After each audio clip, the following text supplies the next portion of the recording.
大家好，我係游明。喺依家呢個世界入面咧，專注力就係等於金錢。所有嘅企業咧都係嘗試咁樣去搶走你嘅專注力。咁我哋一般人咧其實好難咧透過我哋自律去抵受咁多誘惑啦。所以我今日咧會分享一個我自己嘅方法，佢係一個非常細小、非常簡單嘅動作，但係佢可以為我爭取翻我自己專注力嘅掌控權。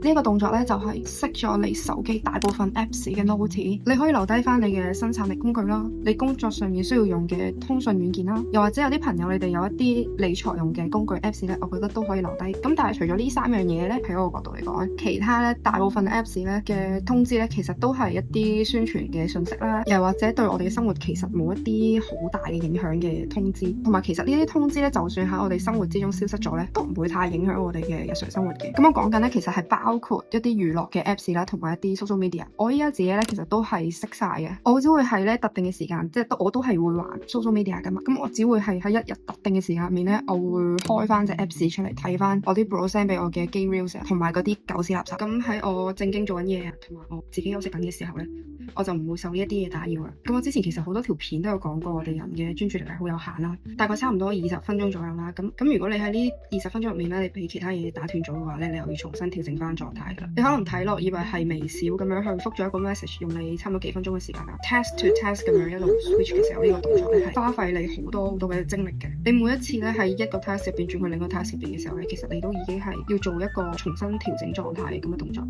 跟同埋講多樣啦，就係其實手機嘅 Note 咧係好食手機電量嘅。咁我覺得做呢樣嘢咧，其實真係百利而無一害咯。你亦都會發現咧，你嘅生活輕鬆咗好多啦。其實好多嘢都係不必要嘅。咁呢一個動作咧非常之簡單啦，大家今日已經可以開始做嘅啦。你只需要抽15分鐘將你手機入面嘅 setting 校好啦。咁你之後日子咧就可以一路受用到揾翻你自己專注力嘅呢個好處。咁我今日嘅分享就到呢度啦。大家中意嘅話可以俾個 like 啦，有啲咩可以 comment 講。